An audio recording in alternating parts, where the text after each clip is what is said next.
Hello, everyone. Hello and welcome, everyone. Happy Wednesday.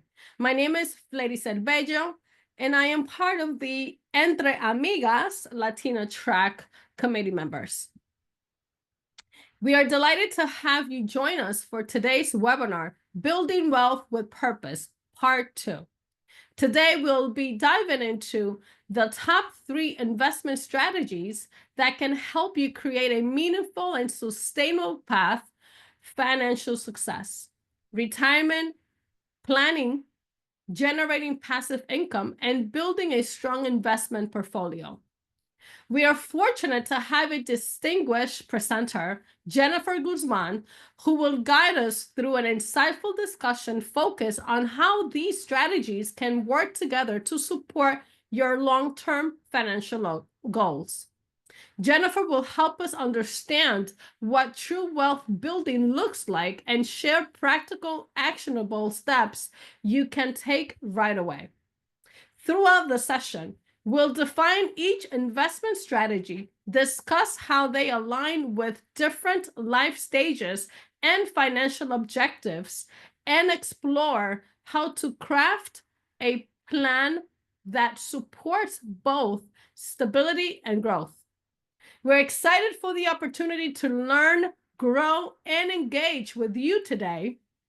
Our goal is for you to walk away with a clear understanding of how to invest with purpose and a plan to move confidently toward financial independence.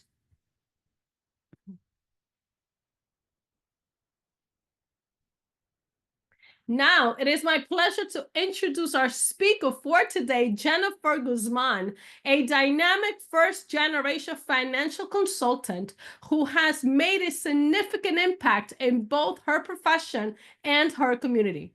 Honored by Success Magazine as a pioneering Latina leader, Jennifer is widely respected for her powerful contributions and leadership. Her dedication to advocating for and empowering women shines through in her work with the Inspírame Latina Foundation, where she serves as both a board member and committee chair, championing initiatives that uplift and support women across our community. Her dedication to advocating for and empowering women shines through in her work with the Inspírame Latina Foundation. But let me just tell you, we are truly honored to have her with us today. Her expertise and personal journey are sure to leave you feeling informed and inspired.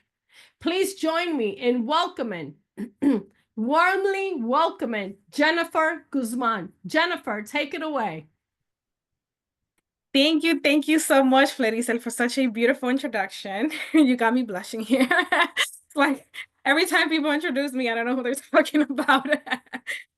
I am really so excited to be here once again. I hosted part 2 and I'm here again for part 1, and I'm here for part 2. And it's just an honor. And I thank you guys for having me and sharing your platform. Tonight, we're going to be talking about how we can start on that wealth building journey and continue to do that for as a woman. Let me see if I can take control of the order. Okay. So a short disclaimer before I start my presentation tonight, right? The information that I'm going to share does not serve as financial advice. It is based on, my years of working with clients, and also based on my personal journey. So it is not specify financial advice. Any investments or financial opinions that I share tonight are only for informational and educational purpose only. And if you need personalized guidance suited to your specific situations and goals and lifestyle, please consult a financial advisor. Now, some housekeeping rules so that you can get the best of the information that I'm going to share tonight. Please take notes. Note takers are winners. And if you want to make sure that you take action on the knowledge that I'm going to share, you definitely want to take notes. The other thing is, sit in a quiet place where you will not be distracted and you can pay attention to the things that I'm going to be touching base on. And if you can, put your phone on silence. And lastly, keep an open mind to the topics that I'm going to be sharing. Again, this is my perspective. This is things that the way that I see them, the way that I teach them. And some of the information might be repetitive, but we always should remain a student. So we're always are learning new things. So this is our agenda. I'm going to first walk you through a little bit of understanding and defining wealth. Then I'm going to walk you through the cycles of money in our life, the power and purpose of money as well, how we can start building an investment portfolio, and then some strategies that we can start implementing even tomorrow or today. First thing is first. So we need to really define the term wealth in for our own selves, right? So I believe there's these two different perceptions of wealth, right? This is the general perception of wealth, which is often defined as just having abundance of financial resources, right? I have a lot of money, I have a lot of properties, or what people call, well, you're a high net worth person. I'm making six figures. I'm making $1 million, right? A lot of times we say this person is wealthy because of the comments that our paycheck might have or our bank account might have, right? Society most often equates wealth with luxury, with buying expensive or having possession of expensive things that not everybody can afford, right? Maybe a Maserati, not a Maserati, what is it, a Lamborghini, like, very expensive cars, a mansion. And when we see somebody that has those type of material things, we also think they're financially free. So then we say, well, this person is wealthy. And another thing is individual achievement. So when you achieve a lot of things in your life, well, we say that we are very successful, and then that must equal being a wealthy person, right? So these are the most general things of what wealth means. But then there's the other side of it, which is what I want you to really focus on tonight, which is creating that value-based purpose-based perception and meaning of wealth. True wealth is not just about money. It's not just about financial possessions or materialistic possessions, right? Money is a part of wealth, but it's not the whole of it, right? So when we talk about true wealth, we need to start thinking about freedom, about security, about creating opportunities and creating some generational impact. Not only the impact that we can create currently in our life, in our lifespan, but also the impact that I can make in my child or in my grandkids. Right? True wealth means that you have control and power over your time. You buy back your time and you can prioritize things like rest, like being present in the important moments with your family, creating beautiful memories and experiences. And we forget when we talk about real wealth that's based on values and on purpose, we forget about the 24/7 hustle, which is something that the culture now actually promotes a lot, that 24/7 hustle culture, which is actually not very healthy. So we prioritize other things when we're really talking about wealth and not hustling that much. Another thing is when we really have true wealth, we use it to uplift our communities and also our own families, right? So now that I share about this, I want you to know that as you embark on this wealth building journey, I want you to really focus on intention instead of just accumulating things, right? And I want you to know that the foundation starts on everything that we touched based on part one, which is the foundations of building your financial house. That's where your wealth actually starts. And then as you continue to build wealth, you can focus on the now, but also think about the future. Because if you don't have anything for the future, then it's really not a sustainable way of building wealth. So I want to leave you with this question for the rest of tonight. How do you define wealth for yourself beyond just money? You need to define that in order for you to know that you're actually building wealth. The vision is important. Then I want you to know the real meaning of what money is and how it really works, right? So money is not just a currency. right? Money is not just a currency. It is an expression of value. So when you go and maybe you hire a coach, right? You're paying that person a certain amount of money, but the whatever they're charging you is an expression of the value that they're sharing with you, their knowledge, their time, right? Money is a tool. It is a reflection of your energy and of your decisions. Money is a resource and it is a medium of exchange. So it gives you money basically gives you options, right? You can with money you can buy skills. I mean, you can buy things that can perfect and or improve your skills or teach you a skill. You can buy resources, food, clothes, and you can also learn how to buy back your time. Money is neutral. It is not inherently good or bad. We are actually the ones that give a moral significance to money, right? We attach, most times because we attach a moral significance to money, instead of thinking of it as something neutral, we attach our worth to the money that we have. So when we have very little money, we think that we're not worthy of it, right? And this is something I want you to start changing. Again, it's a thing also about mindset, right? So when you understand how money works, the real definition of work, you can use it to work for you instead of you working for money. Money allows you to invest, grow, and create opportunities. So again, it's a tool. And when you think about investment, instead of thinking, well, a lot of times we're living in this sense or lifestyle and mindset of like, well, I'm in survival mode. The way that I'm using money, it feels like I'm in survival mode. But when you really understand that money is just a tool, you can use it to create wealth. So there are cycles of money.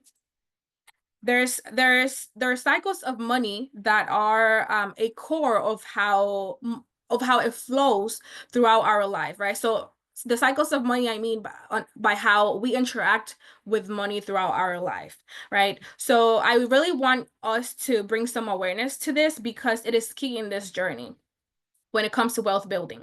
Typically, this is like I'm showing you here the typical cycle of money in our life. We earn money either from our job or our businesses. And the next thing we do is we spend it. And then we save it, and then we might end up giving money either to charities or to communities or to people that we want to help. But I have a pin drop at save because most of us are stuck either between earning and spending or earning and saving. And that's all we do. And then we really think that we are on track on our wealth building journey just because we're saving and we're putting money in a saving account. Now, we have their own perception of this. And I really want us to understand that cash, by just saving cash in a savings account, we are working against our goal. Cash is a depreciating asset, and you are becoming poorer by having money in a savings account. Because at the end of the day, you're not going to be able to to build real wealth, true wealth, by putting money in a savings account. So why is it a depreciating asset? We already probably might know this, right? So money loses value over time due to inflation. I remember when I was a teenager, my father used to go with me and my 7 other siblings to the supermarket, and with $300, we used to fill out 2 carts with everything, food, cereal, milk, with everything, and it used to last almost the whole month. And now I go to the supermarket and with $200, I don't get the same amount of food. So that tells you why cash is a depreciating asset. With time, you cannot, it loses its buying power, right? It's the same thing that they said, the minute that you drive off a car from the lot, it loses value. Right? So the longer that money is sitting in a savings account, the less you're going to be able to do with that money, right? So you cannot think that by saving maybe $100,000 for when you retire, you're going to be able to buy the same things that you can buy with $100,000 now. Okay, so don't get me wrong. I'm not actually saying that saving is not important. It is important. And in part 1, I told you how important it is to have a savings account and create different type of savings accounts for short-term goals that you might have. You need your emergency savings account. You need maybe a savings account for a short-term goal, travel, to buy something, right? You do need those. But long-term, that is not the way for you to create wealth. Wealth is really created through growth, making your money grow in making your money work for you.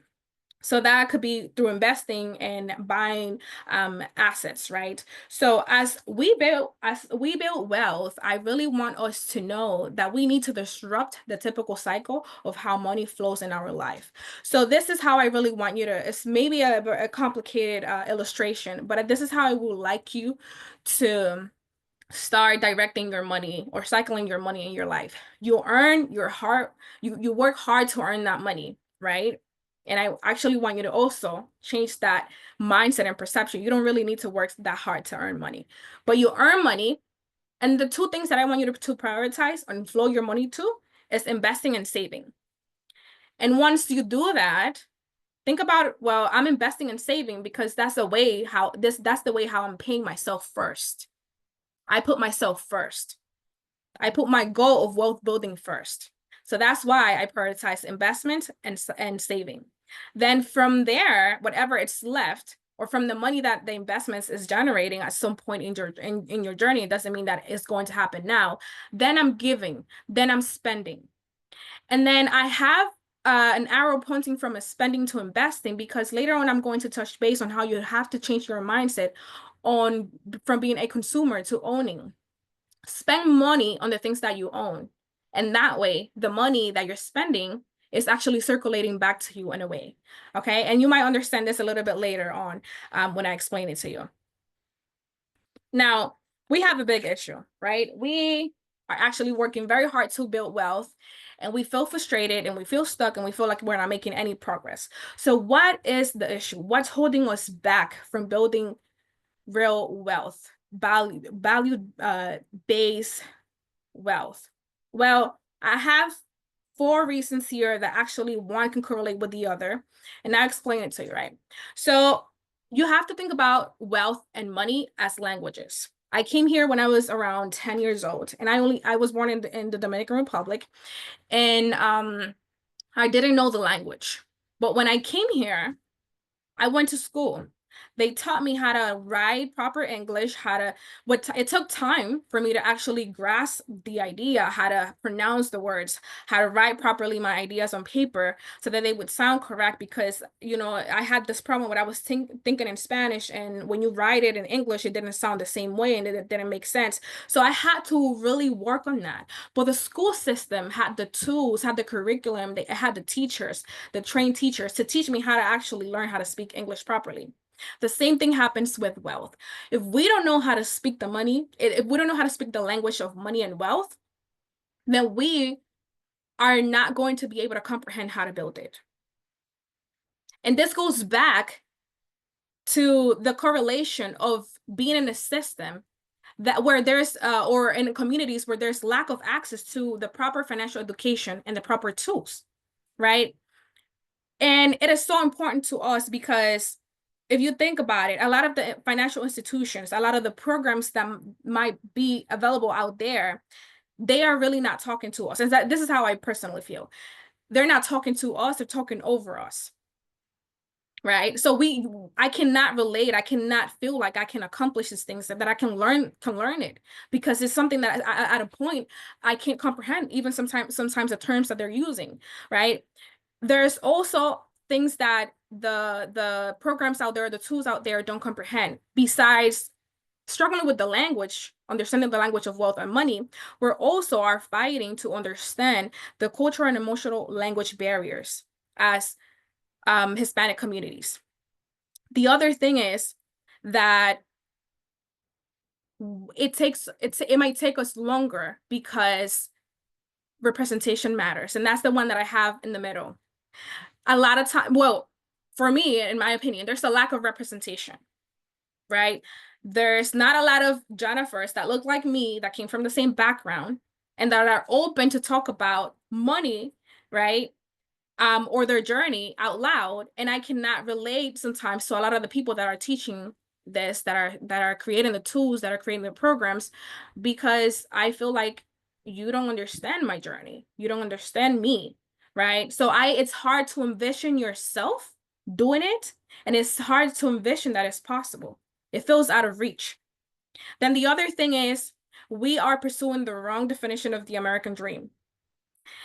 This is important to me because I remember growing up, my father always used to tell me, Jennifer, you have to get to college. I want you to go to med school. I want you to pursue a career, whether it's a lawyer or becoming a doctor, because it's going to pay you a lot of money. But you need to find a good husband that can take care of you. And you're going to get married. You're going to buy a very beautiful house. You're going to have babies. And that's it. And you're going to work until you retire. That's literally the American dream that my father painted in my head, and that's what I was pursuing for so many years. But that is not it. You can actually reframe that, redefine it to something that aligns with who you are and what you want, not with what society says the American dream is, right? And that goes back to these gender roles and caregiving responsibilities that are expected out of us, right? So I say all of that to say that it's important that we believe and we see that this is the moment for us to create a shift, and by redefining what really wealth means, what it looks like, and what the journey should be. And I have some data here in the corner, right? Because I really want to understand why it's important to redefine wealth, what it means to be a wealth. I want us to understand how powerful we are as Latinas women, as Hispanic women. According to the Latino Economic State Report, we represent over 2.8 trillion in purchasing power. 2.8 trillion. That's not little money. That's a lot. That tells us that we contribute so much to the economy as consumers. Yet we owe less than 5% of that in wealth. The median wealth of a Latina woman is less than $2,000 average. And not only that, we have the lowest retirement saving rates than any other demographic. So if we would really understand the power that we have as consumers in the economy and how much we're contributing, we could actually break the ceiling and take hold of this power and use it in our favor. So we really need, how can we start with defining wealth, right? How can we channel this power that we have as consumers into things that serve us now, but also in our future? We need to start shifting the conversation around money. I didn't grow up hearing about people in my family talking about money or what I should do to retire or how I can grow my money. None of those things. We used to sit at the table and talk about what was going on in the news, right? So how can you start from now on making money an everyday conversation in your life? The next thing is you need to start challenging the cultural money beliefs and stigmas.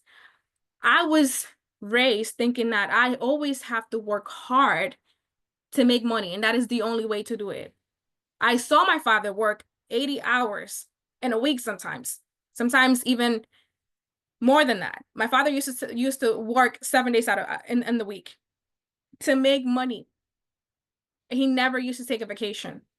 So that's how I grew up with the perspective I need to always work hard in order to make money and to have something minimum for me. So we need to shift that. We need to redefine it and know that wealth does not come from working hard for money. It comes from working smart and making money work for you. And the other thing is we need to actually shift from just being consumers to owning the things that we're consuming, because most likely we're not owning the companies that we spend we spend it. Like, how many of us have an iPhone, right? How many of us have an iPhone? Like, every time an iPhone comes out, people are just like going to the store, like they're the first ones in the store. They're making long lines. They're actually putting the orders up front because they want the latest iPhone. But do you own an Apple stock? Right? So you're contributing money to these companies, but you're actually are not becoming owner of the things that you're spending money in. So that's how we need to actually redefine things and become shift the narrative. So what will wealth mean to us? It would mean having options and not just obligations. It means that toxic environments and even relationships are an option to us. We're not staying in those, right? Because we now have some type of freedom and control over our lives and our finances. It means that we can support our family from a place of overflow and not burnout. And this is something that actually like I relate to, because my parents didn't plan for retirement. And now I feel like I have to work double to be able to take care of them until I was able to create a shift in my mind. Like that's not the only way to do it, right? But I still want to be able to provide for them, but I don't need to work hard for that. I don't need to burn myself out. And then the other thing is, we need to start thinking about how can I leave something meaningful for the other generations and break the cycle. I want to be the one to break the cycle of the same things that have happened for generations and generations in my family. Okay, so investing is going to be the key component of building wealth for you. Because if you think about it, investing is basically you buying something that it will become an asset in your life. It would gain value. It would appreciate. So how are we going to start doing that? Well, the first thing that we're going to do is that we're going to start building an investment portfolio. And what is an investment portfolio? Well, step one, you need to understand what it is. So I have a picture here, and I say that an investment portfolio is like your financial garden. Basically, each plant that you see, this is a beautiful garden. Each plant represents a different type of investment. Like in a garden, I grew up watching my mom like plant different type of flowers and trees and etc. So I love gardens. And I understood that it looked like a beautiful garden because of the diverse plants that were there, right? So like in a garden, some of the plants that you're going to have in your garden are going to grow pretty fast, and they're seasonal. Some of them are seasonal, and delicate, right? So when I use that analogy, I want you to think of a stock, and I'll explain later what a stock is if you don't know. Other things that you're going to have in your gardens are going to grow slower, but they're going to be more steady and actually stronger, like a tree, right? So a beautiful well-cared garden has diversity, and that's exactly what you also want in your investment portfolio. You want diversity. You want to check on it regularly, and you plant based on your needs or your goal, your vision for that garden, right? So your investment portfolio is a collection of different financial assets owned by an individual, which means by you, and you have an intention of increasing it in value to get greater returns over time, right? So this is not like I'm going to build my portfolio and tomorrow I'm going to have $1 million.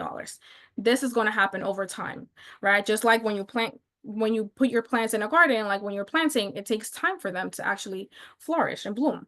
So essentially, your investment portfolio is your personalized strategy to make money work for you and to start on your wealth building journey. So what is your step two? Your step two is that you need to define your investment goals. You need to know why you're doing this. So understand and determine why is it that you want to start investing? What do you hope to achieve with this? Ask yourself the following questions. Are you investing only for retirement, or are you investing because you want to build long-term wealth, or is it because you also want passive income? It could be one of these options, or it could be all the three of them, right? How long do you want to leave your money invested? Are you looking to just do a short term or long term? What level of risk are you comfortable with? And this is very important for you to actually think about when you're investing. Your level of risk. And not only that, like how soon do you want the money? Do you want a return on that money that you're investing? And the risk that you emotionally can handle, because there's an emotional attachment to money, and a lot of times we don't invest because we're afraid to lose it, right? So ask these questions, know your why, and create that vision as well. Everything is about first creating that vision. Then for part three is that we must understand the type of brokerage accounts that there are out there, right?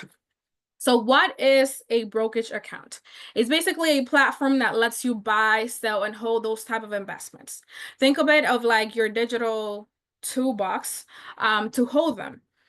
There's different type of brokerage accounts, right? You have your retirement accounts, and basically these are basically, well, they're called retirement accounts for a reason. It's you planning an investment for retirement, right? So some of them include like a 401k, a Roth IRA, and a traditional IRA. So when you open a retirement account, it's basically because you're doing it for the long term.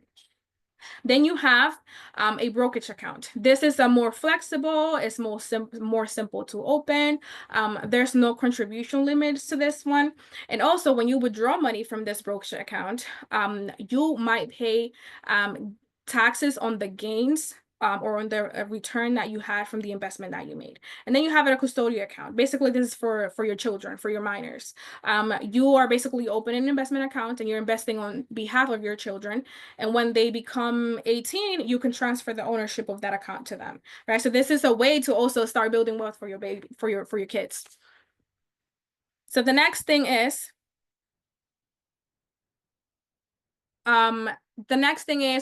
choose your brokerage, right? So choosing your brokerage is very important. Again, this is the platform where you're going to start creating that portfolio. Make sure that it's insured, is reputable, brokerage. Do your research. There's a lot of research done on your own time. You need to consider the fees that they charge, how easy it is to navigate the platform. If they have a mobile app, most of them do. And I think a very plus, which I actually like, if they offer educational features, is like very, very good, because you could be educating yourself while you are learning how to invest and learn in building your portfolio. The other thing that we need to understand is the different asset types that there are out there that you are going to start to acquire to build that investment portfolio, right? So you have, first of all, stocks, right? So that is basically you buying a piece or a percentage of ownership in a company, right? Like the company Apple, like I showed earlier, right? The risk of buying these is a little higher, and the potential could also be higher. Then you have bonds. So bonds are basically your loan, giving a loan to a company or to the government, and you get a return for that. It's like they're paying you back a percentage, an interest, right? Then mutual funds or ETFs.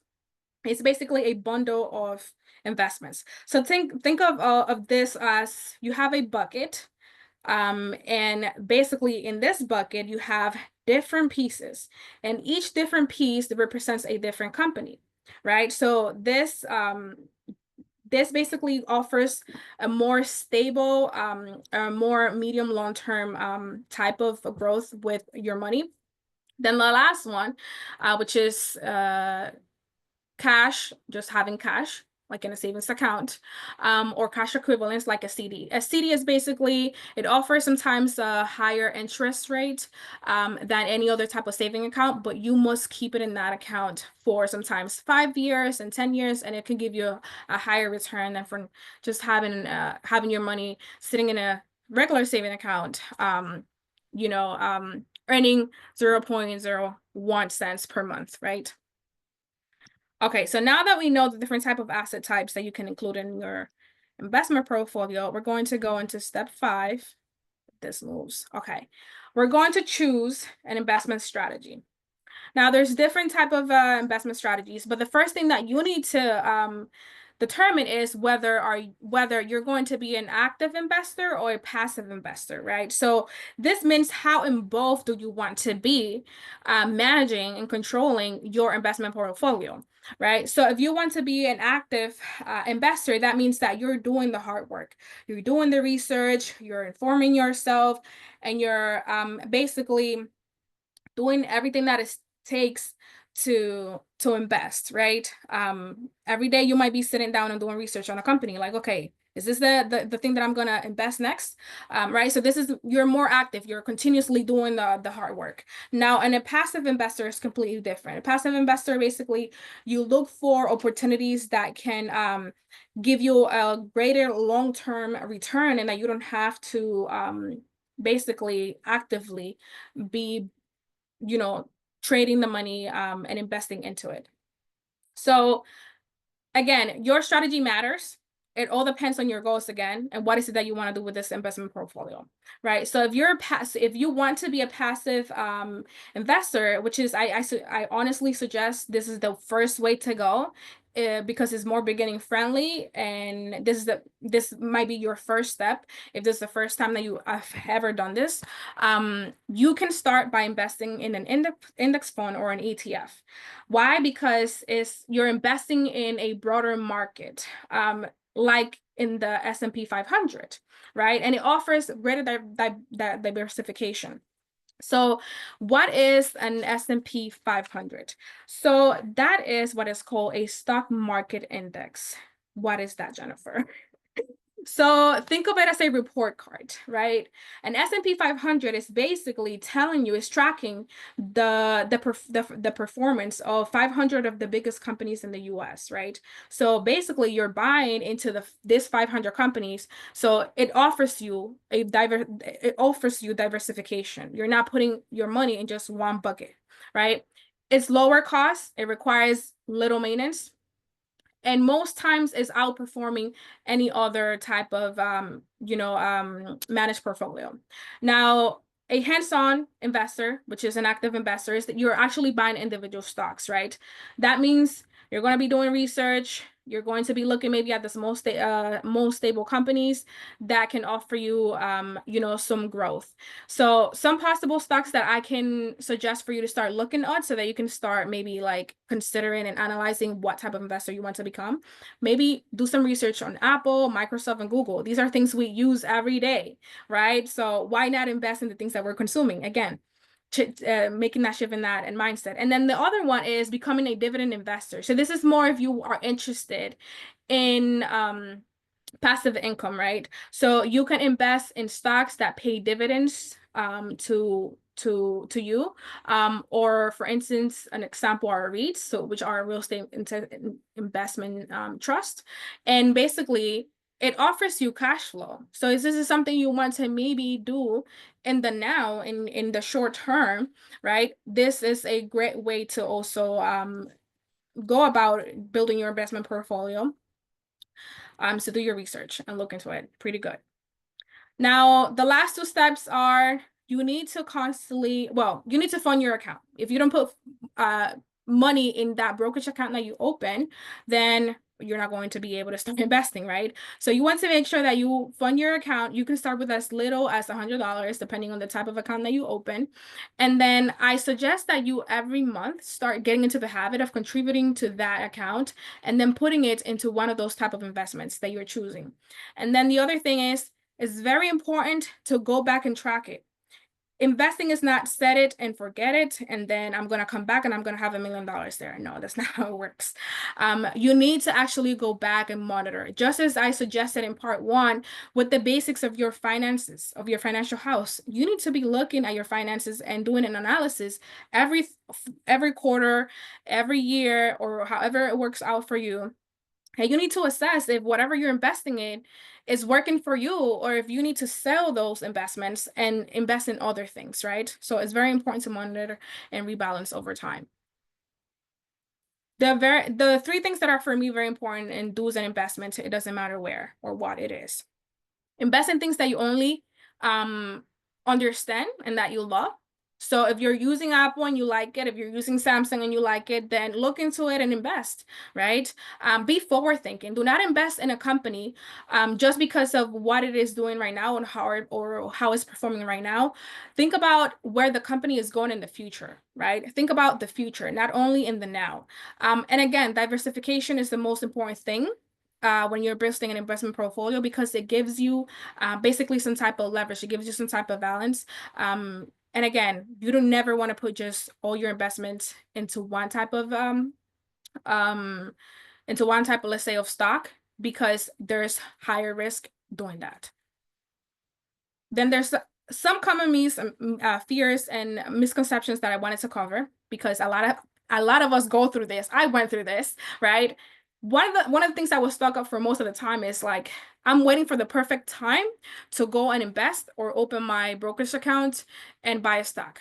I thought there was the perfect time to it. That's not true. The perfect time to invest was yesterday, and the next time to do it is actually now, today, right? So a lot of us think, well, I'll wait until the market is better. Nowadays, the way that the current presidency is doing, the market is very is very doing its thing up and down every day.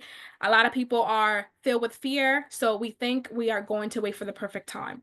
No, start today. Do it now. Again, because of how the market is performing nowadays, people start selling their investments due to fear. Oh my God, the market is crashing. I need to pull my money out because I'm going to lose money. No, that is the wrong move to do. So I don't want you to ever be driven by fear. Okay, the next thing is, again, investing in what you don't understand. Make sure that you always do your research. It doesn't matter in what you're investing. Do your research. Inform yourself. If you want to be wealthy, you need to actually be packed with a lot of knowledge. You need to invest your time into learning things. That's how you're actually going to build the wealth that you want, whatever it means for you. But you need to learn. You need to always be a student. Right? Do not just go buy a crypto or a meme coin like people were doing back in the pandemic just because everybody was saying it to do it. Sorry. And then the last thing is thinking that you need a lot of money to start. In the previous slide, I just said you can actually fund your brokerage account and invest into something with just $100. Maybe, I mean, save the $100 and just start investing. And then once you do that plan with your budget, you might find and relocate money to start investing more often every month. Now to get into these strategies. Okay, I think this is frozen.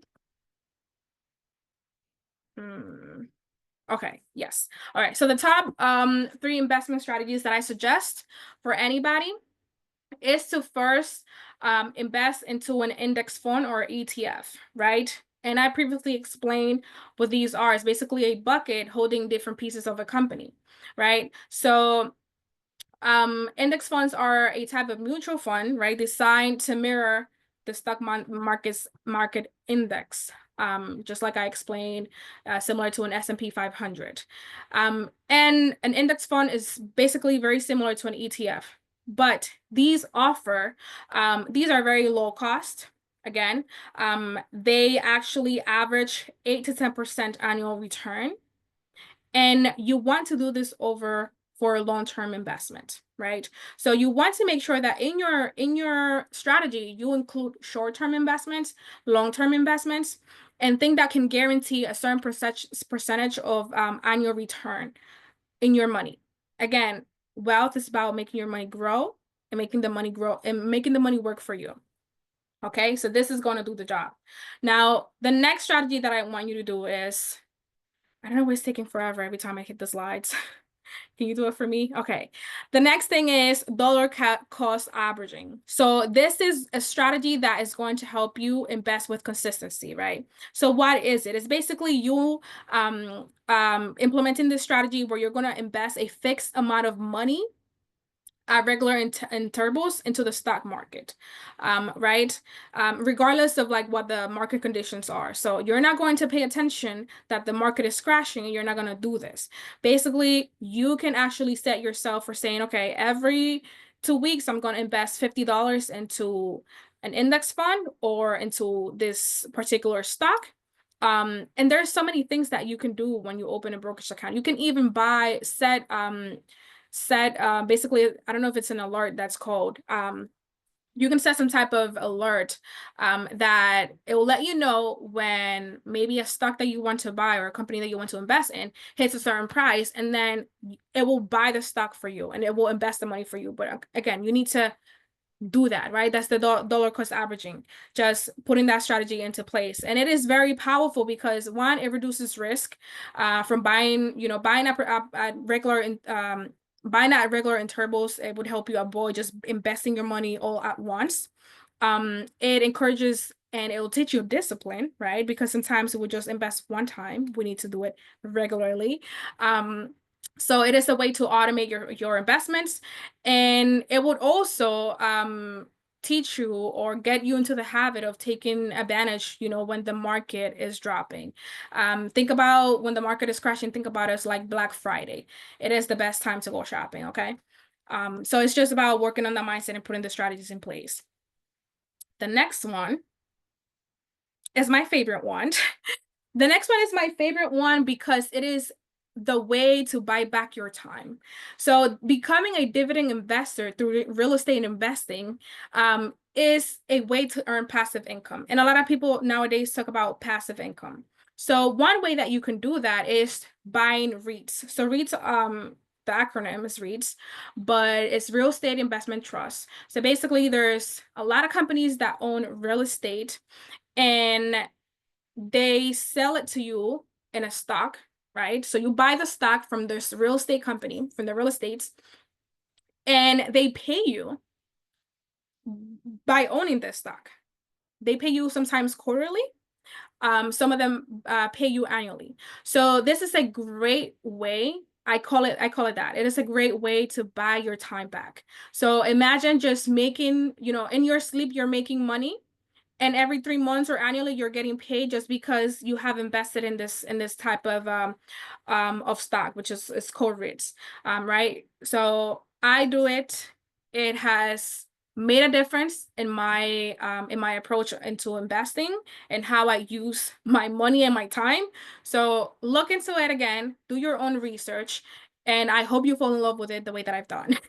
Okay, let's go into the next slide. So retirement planning is definitely very important and should be part of how you are building your investment portfolio, but also how you're building wealth, right? So retirement planning is key. We think about retirement as an age. Well, I'm going to retire when I hit 65. Retirement isn't an age, and I have it in a quote there.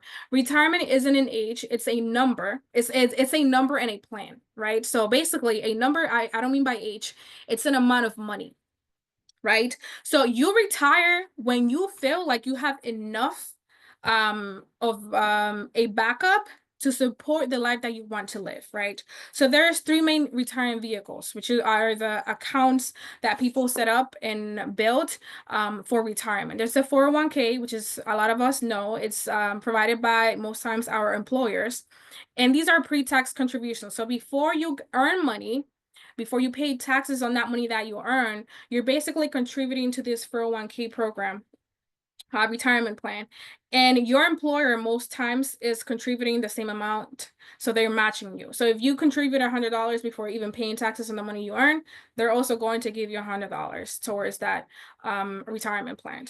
One thing to keep in mind for this is that the withdrawals, so when you retire, the withdrawals from this account are taxed. So you have to pay taxes. Now there's the other one, which is the Roth IRA.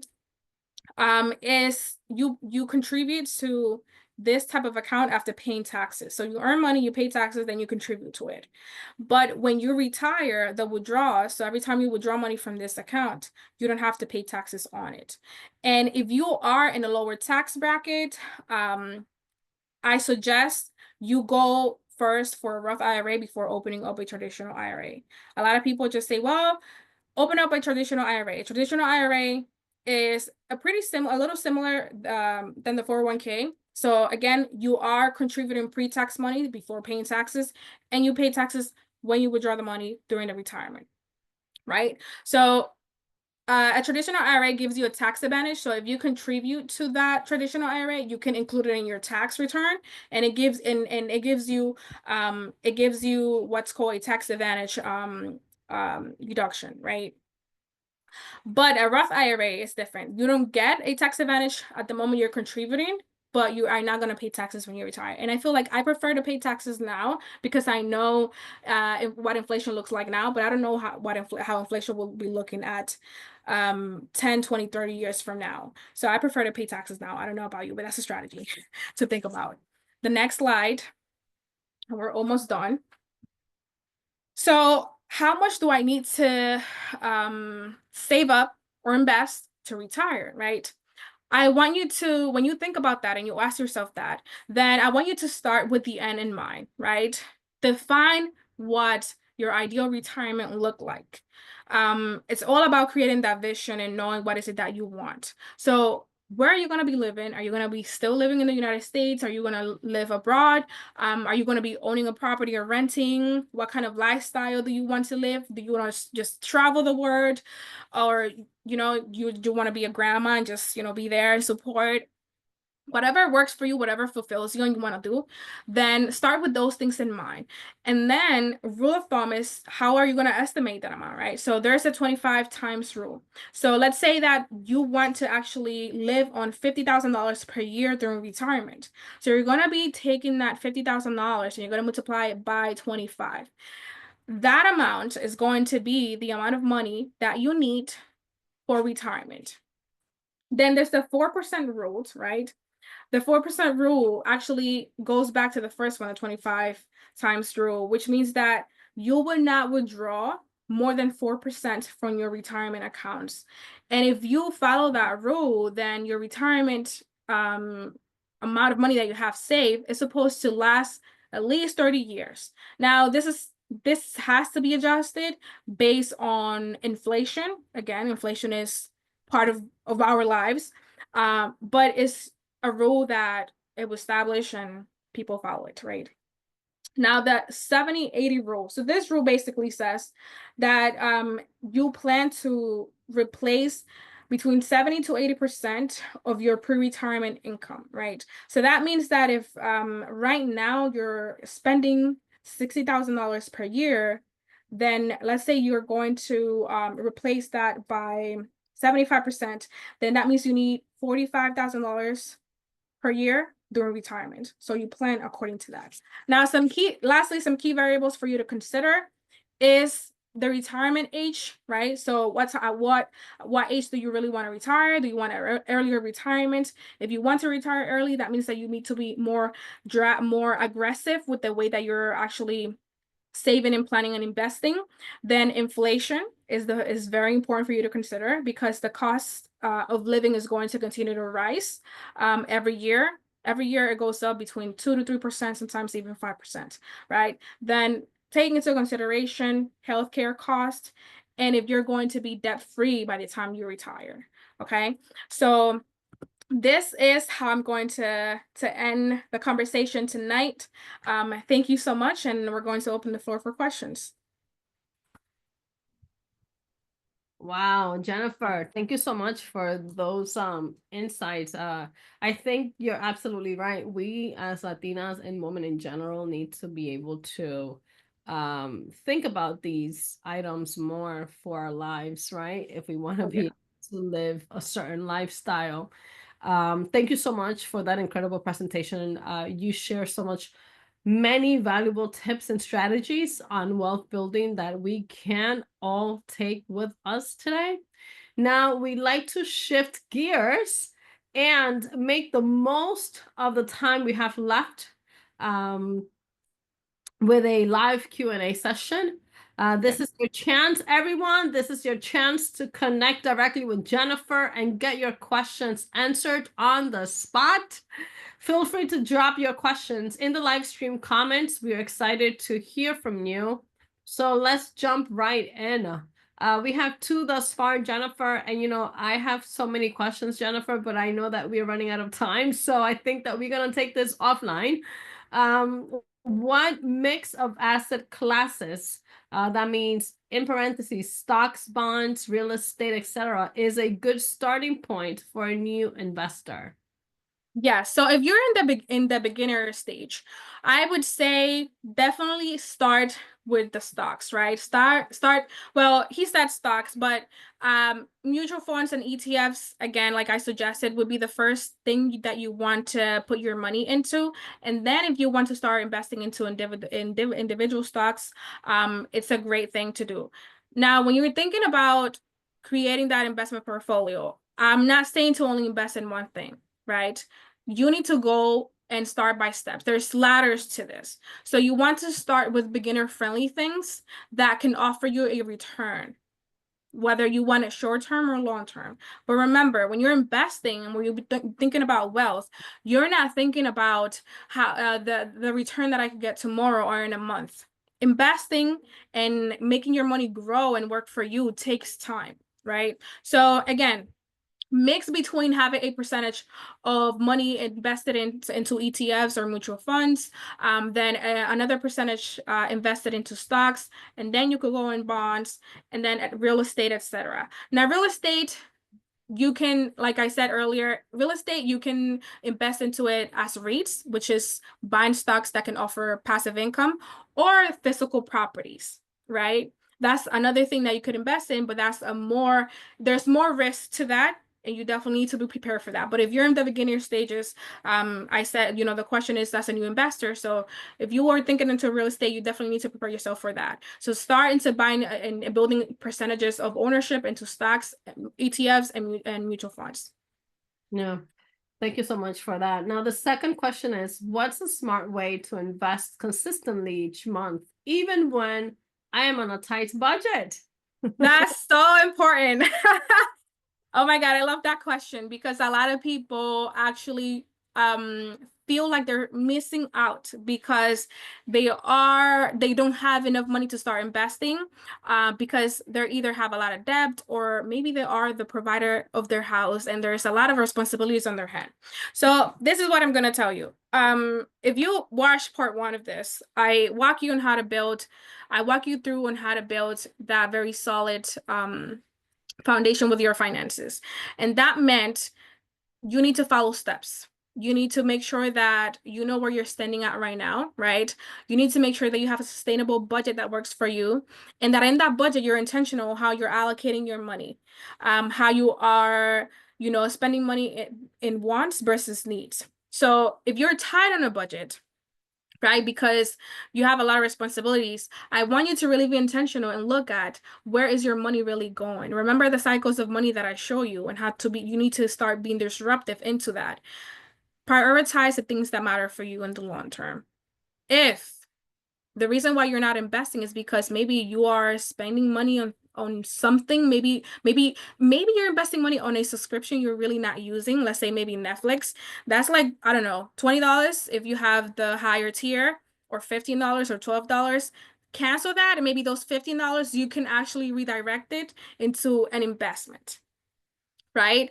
That's a good way to look at it. It's like, what am I doing right now with some of my money that can actually go into creating my investment portfolio? And like I said, you don't need $100 even to start. Maybe you can just start with 50, but start with little. And as time goes and you become more intentional, you become better at creating that budget and controlling the way that your money is flowing in your life, you will find more ways on how to invest more money every month.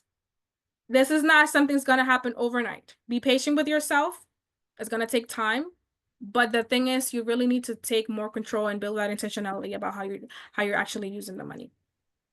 Thank you so much for that valuable information, Jennifer. I believe that we are due to have like a a virtual coffee. I like to ask you a lot of questions. And and more so during these challenging times that we are walking into, unless they say that we are in a recession or reaching a recession. Yes. Mm-hmm. I think this information is vital. I think that we need to be able to be smarter about how we really spend our money. Yeah. And I don't want to seem like an alarm clock, but we do have one last one, and you caught me before I was gonna close. But this one says, can you recommend any financial literacy or financial tracking apps or sites that you may personally use? Yeah, so Khan Academy, for instance, has a lot of basic information. It has short courses, short videos that you can watch, and you can start educating yourself. This is the first time you're doing these things.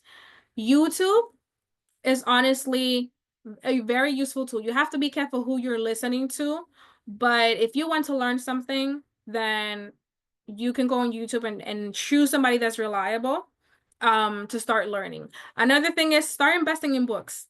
Start becoming a reader. I know a lot of us sometimes don't. I used to hate to read when I was in high school and middle school. When I went to college and I started educating myself, I became in love with readings. I have a full library of books, and I continue to read things that would teach me. There's book for dummies, something like that, like book for dummies on doing X and Y and Z. Like there's books that teach you things very basic, and they use very, very simple terms for you to start understanding things. And some of these books cost like $10. So, you know, this is a way of me telling you, invest in yourself. You want to build wealth, well, start investing in you. Start investing in you, not only by intentionally using your time into learning things that will, help you build skills, but also into books, maybe into classes. There's a lot of people that offer free webinars, or that like, Prospanica, but also there's other platforms that might charge you $20-$30 for a very, very valuable financial literacy workshop. So yeah, Thank you. that's what Thank you so much. Yes. Thank you so much, Jennifer. We have come to a close. And as we conclude our webinar on Building Wealth with Purpose Part 2, we want to express our sincere gratitude to each and one of you for joining us today. Your engagement and participation have made this session truly successful and enriched the discussion. A huge thank you to Prospanica National for their commitment to empowering Latinas in the workplace and making events like these possible. We are thrilled to announce our next webinar on May 21st, focusing on promoting mental health in the workplace. We can't wait to have you join us for another insightful and enriching session. Thank you once again for your time and engagement today. We do encourage you to follow Prospanica National, to follow Jennifer for more information. And please do continue on to be abreast with the upcoming conference and webinars that we will continue to have. We look forward to seeing you at our future events. Thank you so much and have a great one. This is Clarissa Bello here, and I'm one of the committee members at the Latina track, formerly known as Entre Amigas. Have a nice one, everyone. Good night. Ciao.